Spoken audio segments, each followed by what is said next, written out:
नमस्ते फ्रेंड्स, मैं प्रीति स्वागत करती हूँ आपका अपने ही चैनल बिज़ी वुमेन ब्लॉग में। कैसे हैं आप सब? आशा करती हूँ सब अच्छे होंगे, स्वस्थ होंगे, मस्त होंगे। तो फ्रेंड्स, ये आज का ही व्लॉग है, यानी मंडे का। और कई दिन से मैं व्लॉग नहीं लेके आ रही थी। उसका रीज़न ये था कि मेरे जो बेटा है उसकी तबीयत ठीक नहीं थी। एक्चुअली उसको चिकन पॉक्स हो गया था।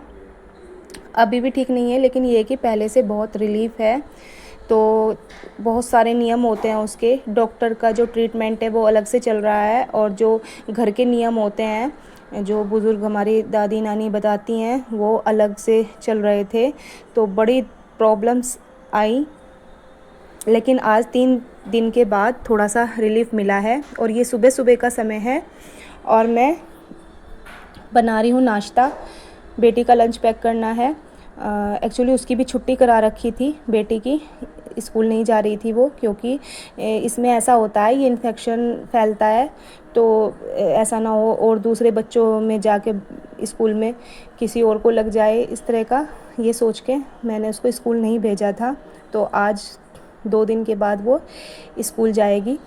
तो यहाँ पर मैं उसका लंच पैक करूँगी। तो उसने बोला था कि सैंडविच बना देना मम्मा। तो सैंडविच भी मैं सिंपल से ही बना रही हूँ, आज कुछ ख़ास ज़्यादा नहीं कर रही हूँ। तो एक सैंडविच वो खा के जाएगी और 2 लेके जाएगी। और बस इस तरह से चल रही है। 2-3 दिन से बहुत ही ख़राब रूटीन चल रहा है हमारा। इतनी समस्याएं आई इन 2-3 दिन में। सबसे पहली समस्या तो ये कि बच्चा परेशान। बच्चा खेलता रहता है और कितनी भी काम हो घर के, कितनी भी थकान हो, वो महसूस नहीं होती। लेकिन जब बच्चा परेशान होता है, बच्चा बीमार होता है, तो बस उसको देख देख के ही बहुत ज़्यादा प्रॉब्लम होती है। और घर भी पूरा अस्त व्यस्त हो गया, सारे काम ठप हो गए। ये 3-4 दिन हमारे इतने बुरे निकले, हे भगवान, बस बहुत बुरे। तो स्टार्टिंग में उसको थोड़ा सा फ़ीवर हुआ था, मुझे लगा ऐसे ही थोड़ा सा फ़ीवर हो गया। फिर उसको थोड़ी सी दाने से दिखाई दिए बॉडी पे, तो मुझे लगा कि डायपर से हो गया। डायपर से कई बार रैशेज़ हो जाते हैं, लेकिन इस बार वो कुछ अलग ही थे।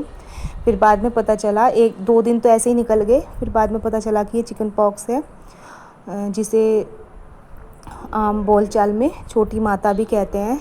तो जो डॉक्टरी ट्रीटमेंट है वो अलग से चल रहा है, और जो घर के नियम थे, जैसे जो बताते हैं सब, मतलब कपड़े नहीं धोते और छोंका नहीं लगाते खाने में, मतलब बॉईल किया हुआ खाना खाया जाता है। मुझे नहीं पता इन सब चीज़ों के पीछे क्या क्या फैक्ट है, कितनी सच्चाई है, क्या है, लेकिन जैसा कोई बता देता है वैसा करना चाहिए। जब हमारे बुज़ुर्गों ने, बड़ों ने ये कुछ नियम बना रखे हैं तो कुछ तो होंगे ही, कुछ ना कुछ तो इनके पीछे रीज़न होगा ही। यही सोच के मैंने वो सारे नियम जो होते हैं वो सब फॉलो किए। ना ही 3 दिन तक खाने में, मतलब सब्जी वब्जी छोंकी, बस बॉईल करके खाते थे या फिर बाहर से मंगा लेते थे कुछ सब्जी। और आज कई दिन के बाद मेरी बेटी भी स्कूल जाएगी, उसको भी मैं। और ये देखिए, इधर अभी रुद्रांश सो रहा है, बहुत वीक हो गया है। लेकिन एक अच्छा रहा, एक चीज़ अच्छी रही कि मतलब फेस पर नहीं आए वो जो दाने होते हैं उसके, वो फेस पर नहीं आए, ये अच्छा हुआ। और यहाँ पे मैंने आराध्या को भी आज सुबह ही उसके बाल वगैरह धोए थे। वैसे मैं सुबह को उसके बाल धो के नहीं भेजती, आके धोती हूँ, सुबह नहा के चली जाती है। लेकिन आज मुझे उसको पूरा नहलाना था, क्योंकि 3 दिन तक साबुन वगैरह बिल्कुल बंद थी, किसी ने नहीं लगाई। बस नहाना भी है अगर किसी को तो पानी में, ऐसा कुछ नियम था कि बस पानी से नहा लो। तो आज उसको शैम्पू करना था। फिर मैंने कहा गीले बालों से जाएगी तो फिर बीमार हो जाएगी, गीले बाल बंधे रहेंगे। तो मैंने सोचा ड्रायर से इनको सुखा देती हूँ। तो ड्रायर से सुखाने के बाद इसकी और चोटी बना दूँगी। भेजने के बाद मुझे करने थे आज बहुत सारे काम, क्योंकि 3-4 दिन से कपड़े भी नहीं धुले थे। और कपड़े, बहुत सारे कपड़े धुलने थे, घर की बहुत अच्छे से डीप क्लीनिंग करनी थी। तो इसको भेजने के बाद मैं वो सब काम करूँगी। तो कहने का मतलब ये है कि आज पूरा दिन ऐसे ही जाने वाला है। के बाद मैंने सबसे पहले वॉशिंग मशीन लगा दी थी। देखिए कितने सारे कपड़ों के ढेर लगे हुए हैं। और सच में जब इस तरह की कंडीशन हो जाती है तो सब, पूरा घर अस्त व्यस्त हो जाता है। मतलब एक कहने को एक बच्चा बीमार है, लेकिन पूरा घर ही अस्त व्यस्त हो जाता है। तो आज मैं ये सारी बेडशीट वगैरह धोऊंगी, पूरे घर की जितनी भी बेडशीट हैं वो सब धोऊंगी, और जितने भी कपड़े 3-4 दिन के रुके हुए थे वो सारे धुलेंगे। और देखिए बस मैं डालती जा रही हूँ कपड़े और सुखाती जा रही हूँ, साथ साथ ही उनको एक एक लोड करके। इसीलिए कहते हैं कि हेल्थ इज़ वेल्थ। सबसे पहले सबका स्वास्थ्य ठीक होना बहुत ज़रूरी होता है। तो देखिए यहाँ पे मैंने बेडशीट चेंज कर दी थी और उसको धुलने के लिए डाल दिया था, और सारी ही बेडशीट मैंने चेंज कर दी थी। और इसके बाद रुद्रांश उठ गया था, तो उसके लिए मैंने अब दलिया बनने के लिए रखा है, क्योंकि डॉक्टर ने बस दलिया और मूंग की दाल ही बताई है अभी खाने में उसको। तो एक टाइम दलिया बना देती हूँ, एक टाइम मूंग की दाल की खिचड़ी वगैरह या दाल बना देती हूँ। तो बस अब उसको मैं खिलाऊंगी पिलाऊंगी, इसके बाद फिर उसको दवाई वगैरह दी जाएंगी। तो उसको खिलाने पिलाने के बाद, दवाई देने के बाद, अब बारी आती है घर को संगवाने की। तो पहले झाड़ू लगाऊंगी, उसके बाद फिर पोछा लगाऊंगी। इसीलिए बस यही है कि सबसे यही रिक्वेस्ट है कि अपने अपने बच्चों का, अपना स्वास्थ्य का बिल्कुल ध्यान रखिएगा। मैं तो बहुत रखती हूँ, लेकिन फिर भी पता नहीं क्यों ही हो जाता है, कभी कुछ बच्चों को कभी कुछ। और बस जो पूरा रूटीन है, पूरा घर है, वो सब अस्त व्यस्त हो जाता है, कुछ समझ में नहीं आता। ये 3-4 दिन हमारे बड़े ही कष्ट के निकले।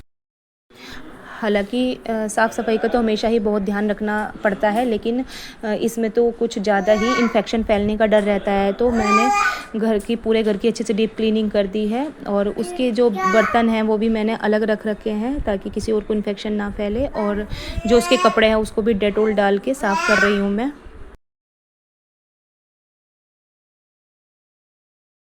हालांकि आज तो उसको काफ़ी रिलीफ है, अब वो अच्छे से खेल भी रहा है और खाना वाना भी खा रहा है। लेकिन 2-3 दिन पहले उसकी हालत बहुत ज़्यादा ख़राब हो गई थी। तो इस वीडियो के माध्यम से मैं यही कहना चाहूँगी कि ऐसा कुछ लगे तो तुरंत डॉक्टर से संपर्क करना चाहिए। क्योंकि मैं तो यही सोच के रह गई, शुरू के 2 दिन इसलिए ख़राब हो गए कि इन्फेक्शन है, वैसा ही डायपर से रैशेज़ हो गए हैं। लेकिन नहीं, वो चिकन पॉक्स था। तो बड़ी मतलब अच्छी बीमारी नहीं है, बीमारी तो कोई भी अच्छी नहीं होती, लेकिन इसमें बहुत ही ज़्यादा ध्यान रखना पड़ता है। तो और परिवार में किसी भी एक मेंबर को तबीयत ख़राब होती है तो पूरा घर के सभी मेंबर प्रभावित होते हैं, सबका काम प्रभावित होता है। अब जैसे मुझे ही लो, मैं ना कोई व्लॉग बना पा रही थी, ना कोई ठीक से ना खाना, और बच्चा भी बहुत इरिटेट हो जाता है, और घर के तो परेशान होते ही हैं, और बच्चे को देख के और ज़्यादा मन दुखी भी होता है। और खैर जी, कोई नहीं, अब जैसी प्रभु की इच्छा। तो फ्रेंड्स, इस वीडियो के माध्यम से मैं यही कहना चाहूँगी कि जो अगर किसी को इस तरह से कोई प्रॉब्लम हो जाए, तो जो डॉक्टरी चिकित्सा है वो तो ज़रूरी चलनी ही बहुत ही ज़रूरी है, लेकिन उसके साथ साथ जो ये नियम हैं हमारे बुज़ुर्गों ने बना रखे हैं, इनको भी ज़रूर फॉलो करना चाहिए। इनसे भी बहुत रिलीफ मिलता है। तो फ्रेंड्स, यहाँ पे मेरा पोछा लग गया था, और पोछा लगाने के बाद मैं नहाई थी आज। क्योंकि नहा तो रही थी, बस सादे पानी से नहा रही थी, साबुन वगैरह इसमें नहीं लगाते इतना। 3 दिन के कुछ नियम होते हैं जिनको फॉलो करना होता है। तो अब इसके बाद मैं नहाऊंगी, अपने बाल धोऊंगी, और तुरंत मुझे उसको फीड नहीं कराना, रुद्रांश को, क्योंकि इससे उसको दिक्कत हो सकती है। तो पहले मैं अपने बाल सुखा के उसके बाद फिर उसको फीड कराऊंगी।